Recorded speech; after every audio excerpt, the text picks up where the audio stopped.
రెడ్డిక భోగాపురం విమానాశ్రయాన్ని ప్రారంభోత్సవం సందర్భంగా ఏర్పాటు చేసిన సభలో పలువురు మాట్లాడారు.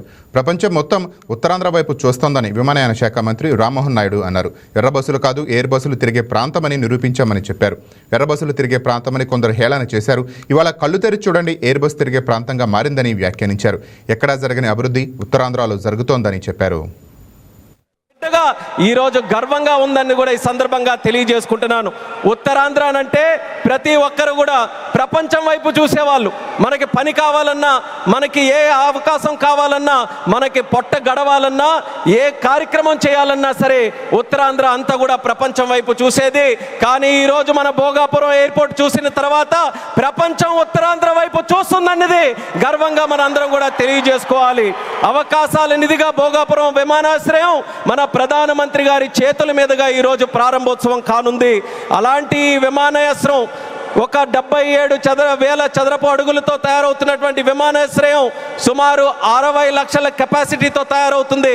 ఎంఆర్ఓ కానీ ఎంతోమంది యువతీ యువకులకి ఉద్యోగాలు ఇచ్చే అవకాశం ఇక్కడ కలగబోతుంది. ఎడ్యూసిటీ ద్వారా రేపు భవిష్యత్తులో ప్రపంచంలో ఉన్నటువంటి ఏవియేషన్ వర్క్ ఫోర్స్కి ట్రైనింగ్ మన ఉత్తరాంధ్రలో మన భోగాపురంలో జరగబోతుందనడానికి కూడా నేను ఎంతో గర్వపడుతున్నానని తెలియజేస్తున్నాను. అటువంటి ఉత్తరాంధ్ర ప్రాంతంలో ఈరోజు ఈ భోగాపురం ఎయిర్పోర్టు మన అందరికీ కూడా సింహద్వారంలా ఉందని తెలియజేస్తున్నాను. ఇచ్చాపురం నుంచి పాతపట్నం, పాలకొండ, శ్రీకాకుళం, అలాగే బొబ్బిలి, పార్వతీపురం, విజయనగరం, అరకు, అనకాపల్లి, విశాఖపట్నం, ఈ ఉత్తరాంధ్రలో ఏ ప్రాంతం తీసుకున్నా సరే అందరికీ కూడా సమాన దూరంలో ఉన్నటువంటి ఈ భోగాపురం విమానాశ్రయం మనందరికీ కూడా సింహద్వారంలాగా పనిచేయబోతుందని తెలియజేస్తున్నాను. అలాగే మీ అందరికీ కూడా తెలుసు, కలియుగ వెంకటేశ్వర స్వామి ఆలయానికి వెళ్తే సంవత్సరానికి ఒకసారి వైకుంఠ ఏకాదశి నాడు ఉత్తర ద్వారం తెరుచుకుంటుంది. అలా మన ఆంధ్రప్రదేశ్ అభివృద్ధి కోసం ఈరోజు ఉత్తర ద్వారంలో మన భోగాపురం ఈరోజు మనందరికీ కూడా తెరవబోతుంది. ఎంతో కాలం నుంచి ఎదురు చూపులు చూసాం మన ఉత్తరాంధ్రలో. ఆఖరికి గతంలో మీరు చూసుకుంటే కొంతమంది నాయకులు దీన్ని కించపరుస్తూ, విమర్శిస్తూ, ఈ ప్రాంతాన్ని కించపరుస్తూ ఎయిర్ బస్సు కూడా తిరగని ప్రాంతమని వెక్కిలి నవ్వులు నడిచారు.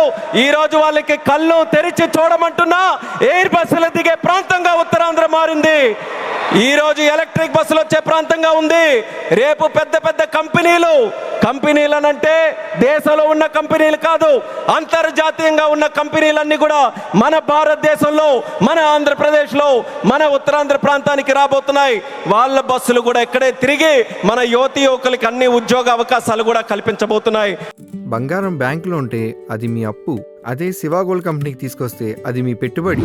తాకట్లో ఉన్న మీ బంగారాన్ని మేము విడిపించి ఈరోజు మార్కెట్ ధర కొని స్పాట్లో మీ నగదు మీకు అందిస్తాం. ప్రతి నెల వడ్డీలు కట్టడం లాభమా లేదా ఇలా చేయడం లాభమా మీరే ఆలోచించుకోండి. శివ గోల్డ్ కంపెనీ, అప్పులేని ఆనందకరమైన రేపటికి సరికొత్త మార్గం. జస్ట్ ఒక కాల్ చేయండి. తాకట్లో ఉన్న మీ బంగారాన్ని విడిపించి ఈ రోజు మార్కెట్ రేట్కే కొనబడును.